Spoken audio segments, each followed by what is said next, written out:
Hello and welcome to PCB Chat, where we talk with experts across the printed circuit design, manufacturing, and electronic supply chain fields. I'm Mike Buetow, president of the PCEA. My guest today is Steve Robinson, president and CEO of APCT. Welcome to PCB Chat, Steve.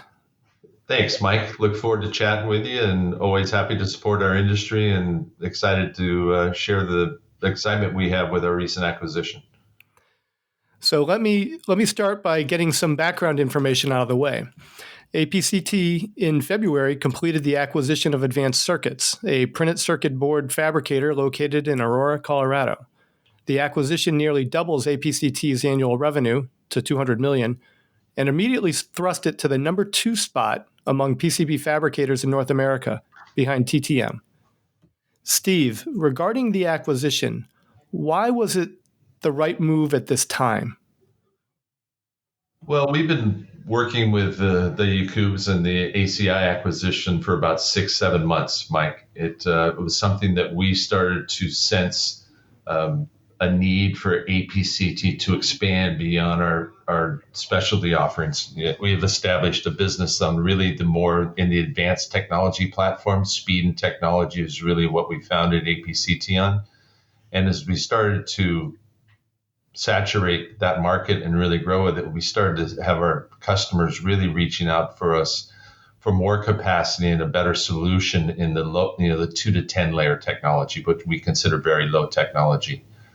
That, along with what we saw, was very intriguing. Their software, their integration model, their online and internet-based business was intriguing to us and something that I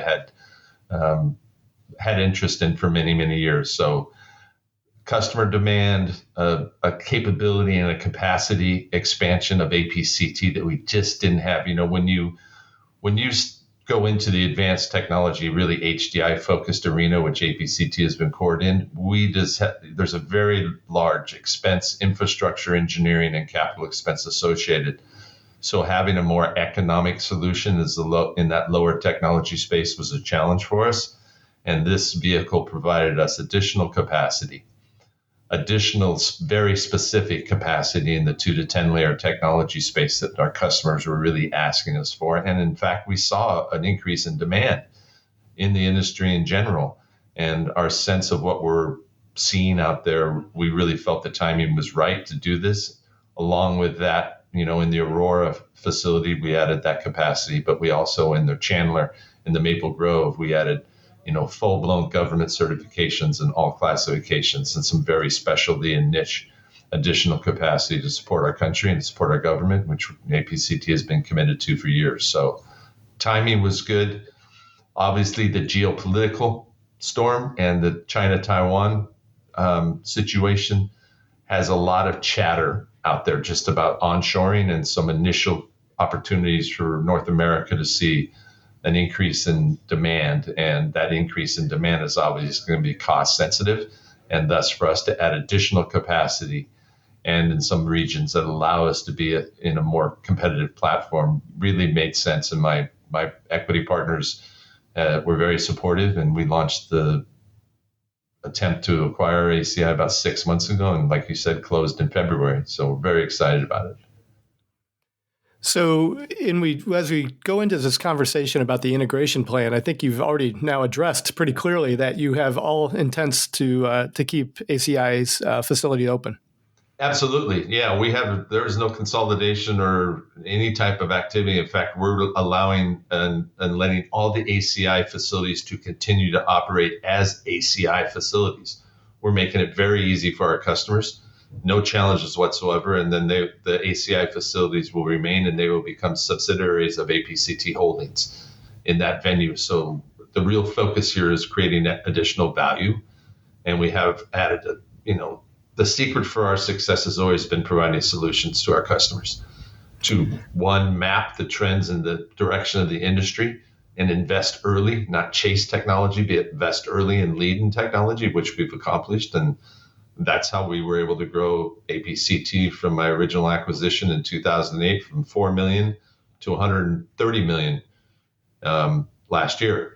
And this year, the combined companies together will do in the $240 million, $250 million range. So a significant step up in capacity and a significant step up in revenue, and obviously a significant step up in product offering service. We really basically have a solution for anybody now in the North America, in our customer base, in any aspect of technology. And from the acquisition, no, there's no changes. All the management, all the leadership is remaining intact. The sites will remain intact, and we plan to just take advantage of the new footprint and integrate them in the APCT way and launch some really exciting solutions for our customers and the industry in general. And now a brief word from our sponsor. This episode of PCB Chat is sponsored by PCB East, the electronic industry's East Coast conference and trade show, coming to the Boston suburbs May 9 to 12, and registration is now open at pcbeast.com. I remember back from the Data Circuit days, I think Data Circuit was the first shop in the U.S. I knew of that could do a 24-hour turn. Advanced Circuits is in many ways a unique operation, as you alluded to, right? It has a specific way of gang building boards. They have their own design software and tools. Mm-hmm. It has a truly enormous new customer rate. I mean, they told me a few years ago that they aim for something on the order of 2,000 new customers a month. I kept asking them, "Are you sure about that? Like a year?" And they said, "No, a month." No, it's very active. You're right, and that's that niche, especially that we call it the nesting software and the automation they have. That really supports the online and the Aurora facility only. That is the only facility that is focused on that niche, and it's very exciting for us. I actually, this was my third, go around reviewing an acquisition of this company. I started back in the early days when I was running Merrick's Corporation globally back after Data, when they acquired my company at Data. We danced with them a little bit back then. So this is something that's always intrigued me. And that aspect of the business in Aurora, very unique, very special and niche. Really, a lot of it online and a lot of it very customer interactive. And it's a really cool model. And we're excited to expand on that and take some of that intelligence and integrate it into some of our other facilities as it makes sense. So would you anticipate that operations model will be adapted into some of the other facilities, or will that stay sort of dedicated to Aurora? It'll stay dedicated to Aurora, but as we exceed the capacity, that facility has some capacity, but as that demand potentially exceeds, we will be open to launching it at a second site, yes. But we have 7 facilities now in the U.S. One currently supports that model only. But my CTO and my COO both are looking at additional facility to launch Rev 2 of that, which would be a backup and an additional capacity as we see that demand grow. And that, again, we expect to see, everything we're hearing, right? From an IPC report, from an industry report, and everything is a fairly significant growth potential for North America in demand. And should the geopolitical concerns ever come to reality, which we all, I think, hope they won't, but if they should, obviously, the chatter out there about North America with, continued EMS support in the, Mexico and those regions as well, we're well positioned now to be a solution for our customers should that unfortunate event ever take place, and that's really the strategy. But Aurora will be our primary focus now on that, but we will evaluate and look as the demand exceeds capacity there. We will look at another site if it makes sense. Yes. And Steve, you mentioned the need for more capacity, but were there any particular technology, I'll say innovations that ACI brings to the table that you don't currently have inside of APCT that made the deal attractive? Yes, absolutely. Obviously, the internet and the online model and the software specialty and the niche capabilities of the Aurora plant were very exciting for us, and we wanted that. But also the Chandler facility, which is we have of our 120 million spend, we already have a very significant $50 to $60 million defense and aerospace or government spend as well in the APCT. So that facility gives us a lot more capacity, continue to grow and support that demand we're seeing. We're seeing a lot of activity and a lot of demand growth in that as well. And then the Maple Grove facility, which is a very specialty focused facility. It offers oversized, large form factor panels, very unique programs, very individual and specific for that site only. So that's obviously a huge attraction for us as well, as we'll open up into special oversized RF and rigid technologies. So that's something that we're really excited about, and I think in our space we have a ton of customers now, and it's really about merging the two sets of customers. Then we're excited about the AC. You're right, they weren't exaggerating the numbers, Mike. I mean, my IT and software guys were staggered at the 8,000 active accounts we had to load in our database. I mean, we thought APCT was rich with 1,100. Well, we just finished integrating that in 8,000 active, not active every day, but 8,000 active accounts worldwide into our database, which is exciting for us. And then the other aspect of this is those accounts, right? We now, APCT specializes in advanced HDI, flex, and rigid flex. Those customers never had that offering through ACI. So there's a handoff both ways. We're adding the advanced technology flex, rigid flex capabilities into the ACI customer base, and obviously into our APCT customer base. We're excited about the specialty capabilities and oversize and special RF capabilities we now offer out of our Maple Grove facility, and then the quick turn, low tech, competitive solution that we now can offer from our Aurora operations. So exciting. Would you anticipate that the ACI software tools, are those flexible enough and scalable so that they could be adapted to the higher tech that APCT offers? Potentially. Obviously, it's early, Mike. We're 2 weeks into really getting under the covers now, finally, and really seeing that in my IT team. And we have a very, strong group, and they're working now with the developers and the script writers. Ultimately, yes, we would look to take some of that automation just up the technology curve. That's really where we see the advantage in the interaction with our customers. The more automation we can develop and software that we can introduce to make it more efficient up the curve, yes. But right now, it's really focused on the 2 to 8 layer technology range, a very limited menu, and that's how it works. And we'll look to expand that as it makes sense in the future, yes. Short term, to be honest, with the acquisition right now in 2023, no changes. We're really going to spend I'm not a believer in coming in and making change or causing anything.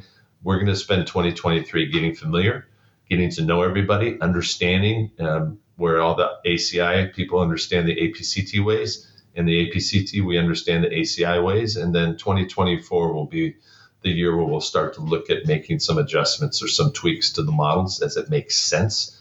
And that'll come from, the industry direction and our customer feedback. What are they looking for? What do they need? I've always based my business decisions on value to customers. What do they want? What do they need? What are they lacking out there? And that's what we'll focus on, is understanding the industry, understanding the technology, understanding the demand, and trying to provide a solution that differentiates us. This type of investment, this size, this implies a certain confidence in the future of the North American market. Wouldn't you agree? Yeah, I do.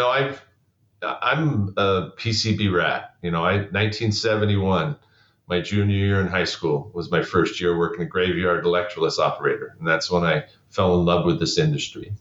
And my mentor and my early people that trained me taught me a great respect for this industry. So I've always been a big advocate of the PCB industry, and I've always been very focused on understanding the direction and always trying to be out in front of it and not chasing it. So yeah, I think in all of our analysis, we believe that there's opportunity and that the North America industry has a chance for some decent growth. And I think we're going to be in the leading position to take advantage of that. And our speed and technology and capacity really allows us to offer a nice solution to just about any aspect of need and demand out there from our customers. And that's important. Not only, my dedication to our country, our dedication to this industry, but most important is our dedication to our customers. They've been loyal and stuck with me since I started this business in 2008, and this acquisition is really focused to provide more value to them and to provide a better menu of solutions that we were hearing they wanted and they needed, and that's what we'll do, and that's what we've done. And my investment partners have been very supportive, and they're very excited about this, and they stepped up, and we got the deal done. Steve, as we noted at the top, APCT is now the second largest PCB fabricator in North America. Do you feel there are a different set of responsibilities that come with that market position? Yes, I think there is. I think, we take it very seriously now with that position to go out and try to attract and hire some young talent and bring some new blood into our industry. I mean, we can go around the industry, Mike. I mean, I don't know if there's many of me left that have 5 decades committed to this industry, right? It's time to, so we, number one, will continue to look, and we are looking at interns, we are looking at programs, we are looking at attracting, hiring young talent. Obviously, hopefully someday we'll get some support in doing that. But absolutely, I think it's important to represent our industry and provide value to our customers, to listen and understand that, and then to mentor as many as we can. And that's what APCT has always based their core competence on trying to do that. And now we have the ability to do that to a little larger scale. But yeah, we're number two in size and PCB product, but we're by far number one in value and offerings and capabilities, what we offer. It's not even close. We stay committed to quick turn. We stay committed to nimble, move quickly. And so we will continue to support customers. Don't have to be big, small, it doesn't matter. All customers are important. And that's our commitment to this industry. And secondly, we have a huge commitment to our government and our country.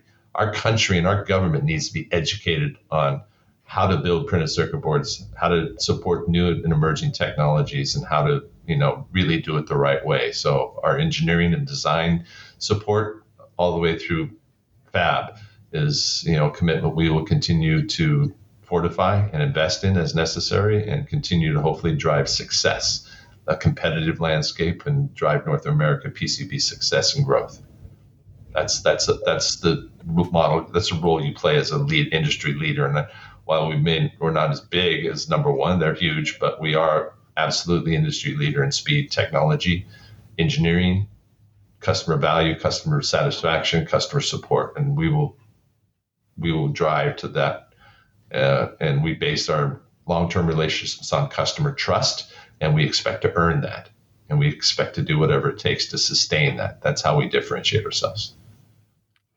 Before we close, Steve, is there anything else you'd like to share with our readers and our listeners? No, I think, Mike, I appreciate the chance to get out there and chat with you a little bit and hear, those that will listen to this and those that will understand. Let's